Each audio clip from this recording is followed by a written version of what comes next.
I'm just gonna start off by saying this is weird for me too. I'm nervous too, but No idea what I'm gonna say. we're all in it together. Hi everyone. I want to welcome you all to as you join us to hear some of our responses to questions that we have. We're going to pull them out of our camera bags and other things throughout the night and day to be able to share with you all. And just want to quickly introduce myself. My name's Tobin. I'm one of the exhibitors, and the name of my exhibit is Listen. I'm Shravanthi, and the name of my exhibit is Namma Bengaluru, which is it's just a little bit of a homage to my home city in Bangalore. I'm Allison. The name of my exhibit is Multitudes, and it's called that because it's mostly just multi-exposures. Hi, my name is Yeana, and my exhibit is titled Define Urban. Great. All right. Well, there's plenty of more information about our backgrounds and the backgrounds and context to our exhibit, so you can check that out on our exhibition website. So the purpose of the questions that we have to share with you is just a chance for you all to get to know us better and for us to have some fun along the way, to talk about our exhibits and our approaches to photography and approaches to how we blend our planning backgrounds with photography as well. So without further ado, we'll start with the first segment, and I have them here. Wow. Anyway, I'm gonna put them in the camera bag here. Okay. All right. So with the first segment here, I'm gonna draw the first question of get to know you questions, and that is, how did you get into photography? How did you get into photography? I got into photography, I think mostly because of I'm just like a very sentimental person. So growing up, I would just like pour over all the old films and photos that my family had. And once cameras became digital and compact and affordable, I remember my family, we purchased our first little compact point and shoot when I was in middle school.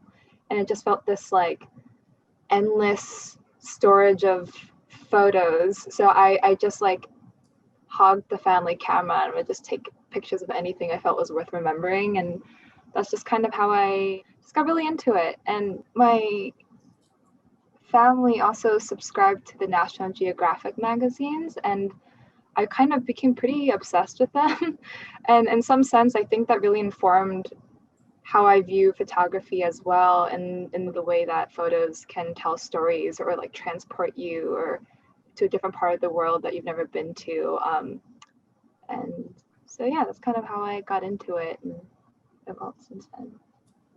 I got into photography when I was younger, so I had the disposable camera.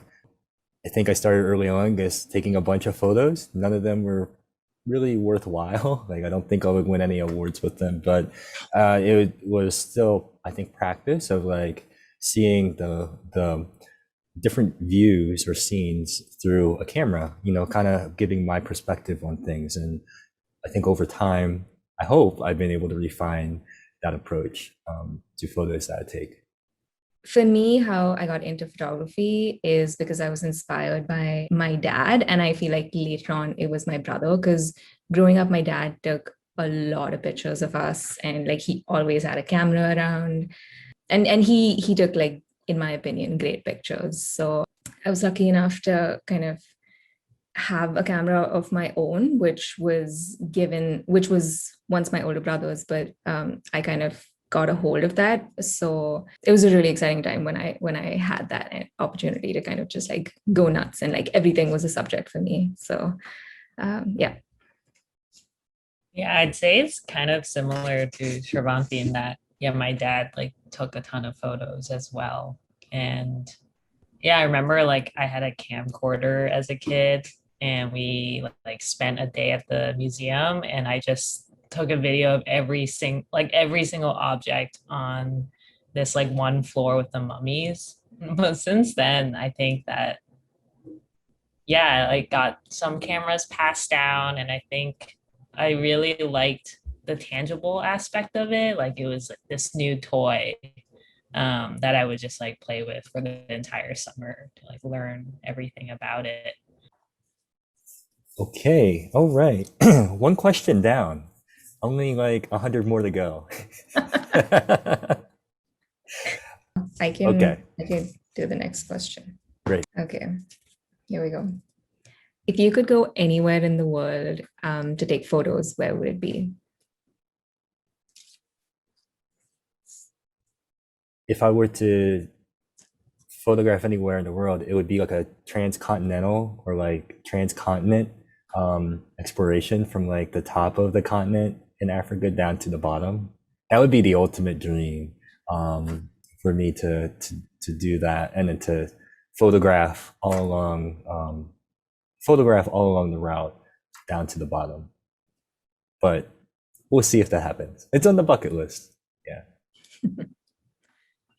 I think for me, I mean, I haven't gone to Korea since like 2006. And so I think like now that I have matured a bit in terms of photography, in terms of life, in terms of now me having this background and profession as a planner, I think it'd be really interesting to go back to the motherland and like really just see it with like a new, just such a like a new lens. I mean, I almost feel like an entirely different person, and I feel like the photos, it'd be so interesting to compare the photos I took as like a sixth grader versus now. So I think like that would be a really cool trip and personal project that I would love to take on. I think in a similar way, I think I would go go back to Hong Kong, to like where most of my family is now, and take photos, because there's like a certain sentimental value to like going back there.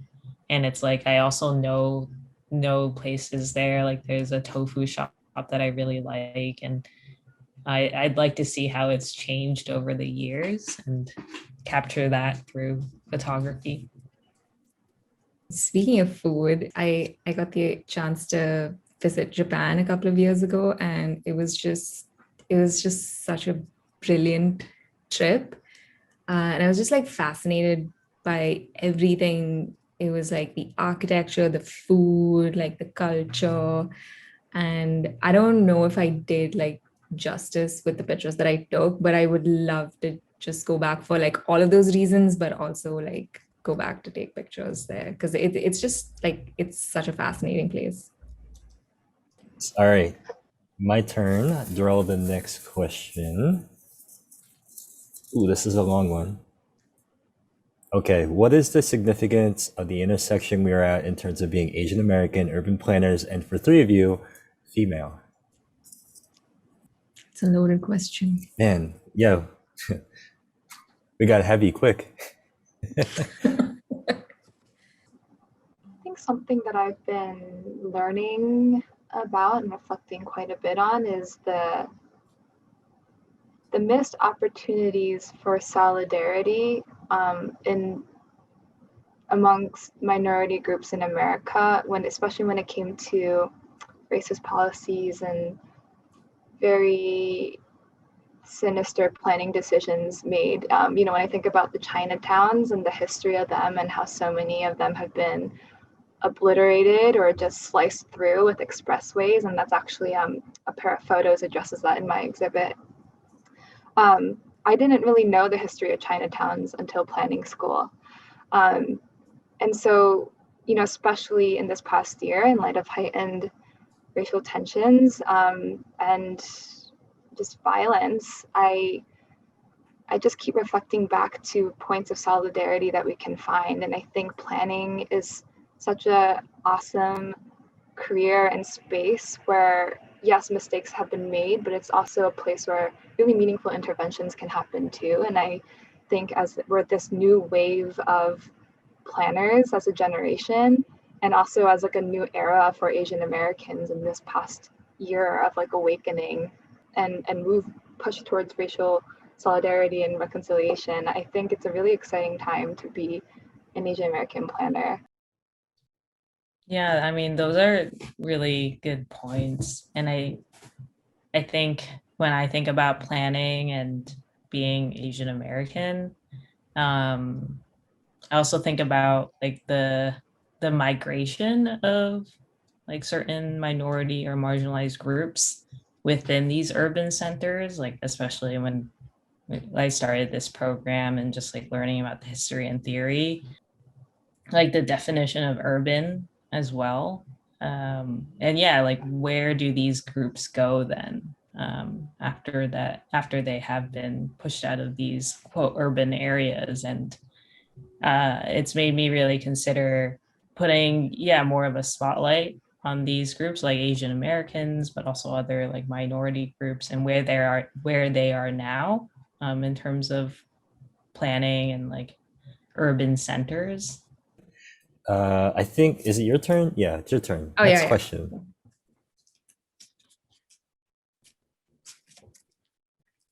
What are your favorite scenes or places to photograph? I personally really enjoy photographing like crowded to not so crowded public spaces, but just I think it comes from my habit of people watching, but I just love to kind of hang around like market spaces, and I feel like you'll see a little bit of that in my exhibit. And I feel like it's the architect in me, but I do love to photograph buildings and historic structures. Places I like to photograph, or I think I gravitate towards, are places that in some ways have some contradictions to them. One example that popped into my head was in Philly, you have kind of like the historic city streets where they would have just been carriage lanes, and now they have huge trees growing up with like the colonial homes around them. And there's no cars, like there's no parking, and people will just walk in the alleyway in the street. It's such an interesting contradiction. But also beautiful to photograph. And for some things like that, like some of the streets in old Philadelphia, I have tried to find them on Google Street View. I nerded out. I go like Street View, I'm like, ooh, there's one, and then I'll mark it, and then I'll keep it in my map. So when I do go out and venture, I'll try to go to those locations. Yeah, I mean, speaking of contrast, I guess I like both ends of the spectrum. Like I really like the chaotic urban environment with like the people, the shops, the signs, the lights. I think it adds like a lot of texture to a photo. But then on the other hand, I also really like taking pictures of nature, but like no one's there. It's just solitude. And there's something about that feels like very in the same way as like a chaotic space. It feels very, I don't know, like, yeah, expansive. My favorite photos are always ones where you see like a tiny human relative to like something really large. So if you look at my Instagram feed, you'll notice like I have a lot of photos where like a human is really small, but like the building or like the landscape. I mean, I consider urban landscapes a type of landscape in itself too. But I hear you all. Chaotic energy of cities give us life as planners. Yes, that that mood, that mood.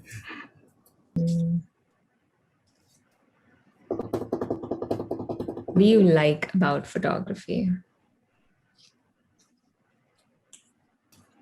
I feel like there's so many ways we can answer this. Yeah, go Allison. Well, it was very simple, but I like one thing I like about it is how sometimes things look better or feel better when in a photo form and through the lens than in real life. So I don't know if it's like a romanticizing it a bit, but yeah.